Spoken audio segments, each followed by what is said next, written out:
Hello everybody, welcome to a new tutorial from Sound for More. It's Leo speaking. Today we are going to discuss how to use delay effects inside VintageRack.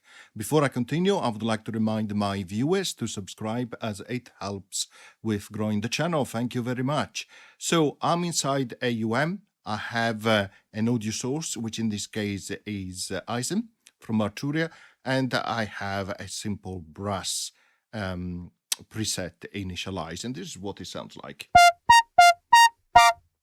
Okay, nice and simple, but that is what we need in order to actually understand how to use the delay effects inside VintageRack.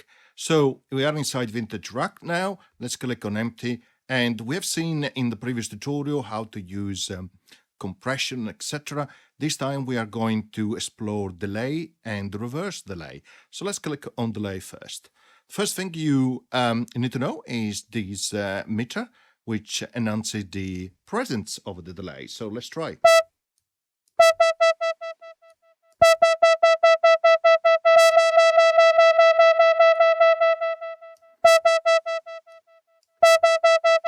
Quite straightforward, really.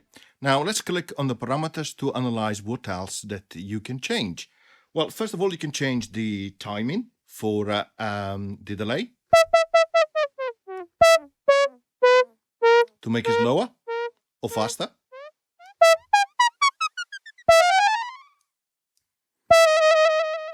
And if you click on the inside of this control, you have also fine adjustment as well. Now, in terms of the next set of parameters that you can adjust, you have feedback attenuation, which doesn't affect the present sound. So let's try.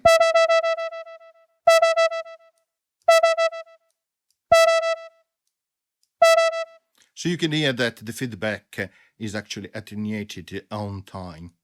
Okay, let's remove these one, something like that. And then we have a high cut filter, which you can change here. So let's try at the minimum. Now at the maximum. And you can hear the differences, of course, if you have a headphones with you. Next, what you can do is modulate the delay effect. So first of all, you can change the depth. So you can hear it, that is being modulated. And if you click on the inside control, you can change the rate.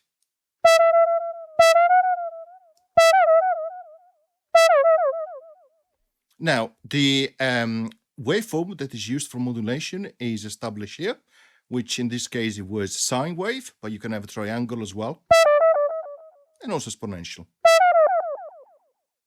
Next, you have a selection for delay, which is the default one, but you can also have it as Ping Pong, starting from the left channel, and then, of course, moving left to right, or the opposite, starting from the right channel. Okay, and finally, you have the output resolution, which in this case, by default, is set to 24-bit, but of course, you can set it to 16, 14, 12, and in this case, it's actually going down to 10-bit as well. Okay, perfect. Now let's change the delay and let's try the reverse delay. As per delay effect that we have just seen, you can change the presence.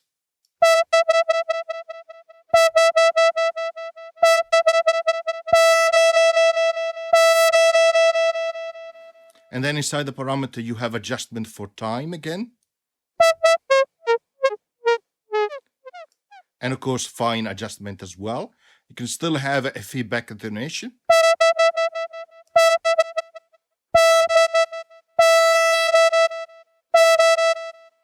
And also the high cut filter. And then you can further modulate, so depth and rate, and establish the waveform.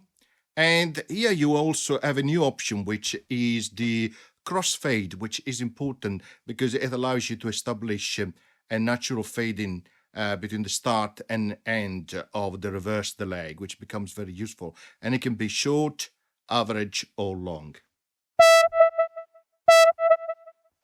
Okay, let's try it with a different sound. So for example, let's go to a simple bass and let's see what it sounds like.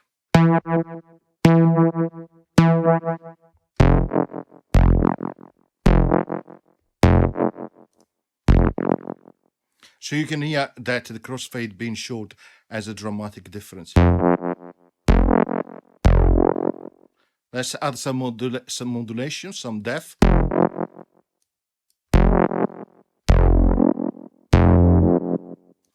Change the rate. Change the waveform.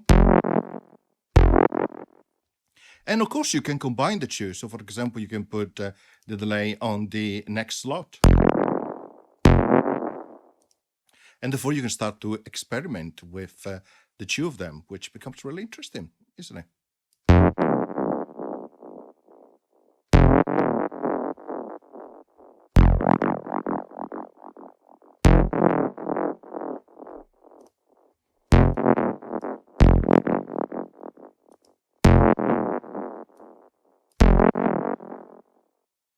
Okay, I'm going to stop here. Hopefully you found this tutorial useful. And as always, see you next time. Bye.